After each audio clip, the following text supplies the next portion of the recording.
రాజమండ్రి వచ్చాక rose milk తాగకపోతే ఎలా చెప్పండి. అందుకనే ఇక్కడ రాజమండ్రి రైల్వే స్టేషన్కి రాజరాజ నరేంద్రుడి బొమ్మ కనిపిస్తుంది కదా, చెక్కి పెట్టారు. సో దాని ఆపోజిట్లో మనకి ఇక్కడ జ్యూస్ బార్ అనేసి ఒకటి ఉంది. సో రైల్వే స్టేషన్కి ఆనుకునే ఉంటుంది ఇది ఆపోజిట్లో. సో ఇక్కడ మేము రోజ్ మిల్క్ అయితే తాగుదామని వచ్చాము. ఎందుకంటే మా చెల్లి ప్రీవియస్గా రాజమండ్రికి వచ్చినప్పుడు ఇక్కడ తాగారంట, తనును వాళ్ళ ఫ్రెండ్స్ను. సో చాలా బాగుంది అక్క అనేసి మాకైతే మరీ తాగమని చెప్పింది. అయితే మేము రాజమండ్రికి వచ్చింది మరీ ఎర్లీ మార్నింగ్ కదా, సో ఉదయాన్నే స్వీట్గా తాగలేము కదా. సో రిటర్న్ జర్నీలో తాగుదాంలే అనేసి ఆపేసాము అది. సో ఇప్పుడు రిటర్న్ ఇంకా వెళ్ళిపోతున్నాము నెల్లూరుకి. సో ఇంకా లోపల అత్తమ్మని కూర్చోపెట్టేసి లగేజ్ అంతా అక్కడ పెట్టేసి మేము మళ్ళీ బయటకు వచ్చాము.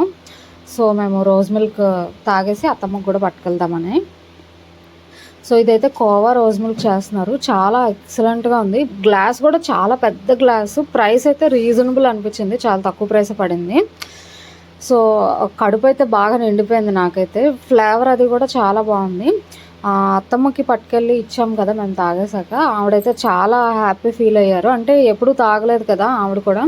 సో డిఫరెంట్ ఫ్లేవర్తో చాలా బాగా నచ్చింది ఆవిడకైతే. చాలా పిచ్చి హ్యాపీ అయిపోయారు ఆవిడ తాగిన తర్వాత.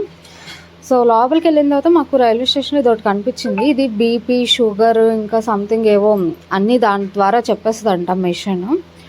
సో బాగుంది కదా, ఇలాంటి టెక్నాలజీస్ అన్నీ కూడా పెడుతున్నారు రైల్వే స్టేషన్స్లో. నేను ఇంతకుముందు ఎప్పుడు చూడలేదు అది. సో చూస్తున్నారు కదా, ఇక్కడ కూర్చోడానికి కూడా సరిగ్గా లేదు, అది చాలా చిన్నగా ఉంది. దానికి చుట్టూ కూడా కూర్చోడానికి మామూలుగా మిగతా రైల్వే స్టేషన్స్లో అయితే చాలా వెడల్పుగా ఉంటుంది, ఇది లేదు కాబట్టి ఇంకా జస్ట్ అలా చేరబడ్డారు. అందరూ అయితే నించునే ఉన్నారు.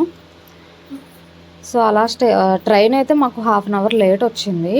సో ఇంకా అంతసేపు కొంచెం ఇబ్బంది పడాల్సిన పరిస్థితి వచ్చింది, ఎందుకంటే కూర్చోడానికి ఎక్కడ ప్లేస్ అనేది లేదు ఫస్ట్ ఆఫ్ ఆల్. సో ఇంతలో ట్రైన్ అయితే రానే వచ్చింది. ఇంకా మెల్లగా ట్రైన్ అయితే ఇక్కడ ఒక హైలైట్ ఏంటంటే, మేము నించున్న దగ్గరికి మా కోచ్ వచ్చి ఆగింది కరెక్ట్గా. ప్రతిసారి మేము కూర్చున్న దగ్గర నుంచి రైట్ సైడో లెఫ్ట్ సైడో కొంచెం వెళ్ళాల్సి వస్తుంది. ఈసారి మాత్రం కరెక్ట్గా మేము ఉన్న దగ్గరే వచ్చి కరెక్ట్గా ఆగింది. ఇంకా అత్తమ్మ అందరం లోపలికైతే వెళ్ళిపోయాము. ఇంకా గోదావరి నది దాటేస్తున్నాము.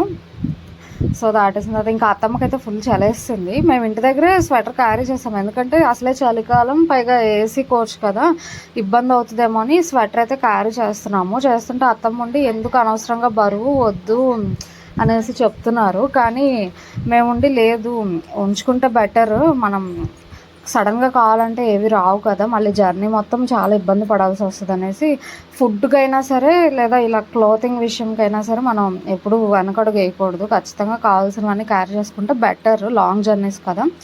సో అత్తమ్మకైతే నాబాటీ బిస్కెట్స్ ఇష్టము, అంటే కొంచెం స్మూత్గా ఉంటాయి కదా, ఈజీగా తినేస్తారు, అందుకని అవి తెచ్చాము, అవి తింటున్నారు. అలా అత్తమ్మకైతే పక్కన ఒక ఆడవాళ్ళ బ్యాచ్ ఒకటి తగిలింది. సో హ్యాపీగా వాళ్ళతో అయితే ఇంకా అసుకు కొట్టుకుంటూ కూర్చున్నారు. ఆవిడకి ఫుల్ టైంపాస్ అయిపోయింది వాళ్ళతో. సో అలా అయింది. అత్తమ్మకి అక్కడ వచ్చింది, మాకు ఇక్కడ వచ్చిందనమాట. సో తలా ఓ దిక్కున వచ్చింది. ఇంక ఇలా కాసేపు అయిపోయిన తర్వాత ఇంకా నైట్ చీకటి పడిపోయింది. ఇంకా వెంటనే అన్నం అయితే తినేసాము.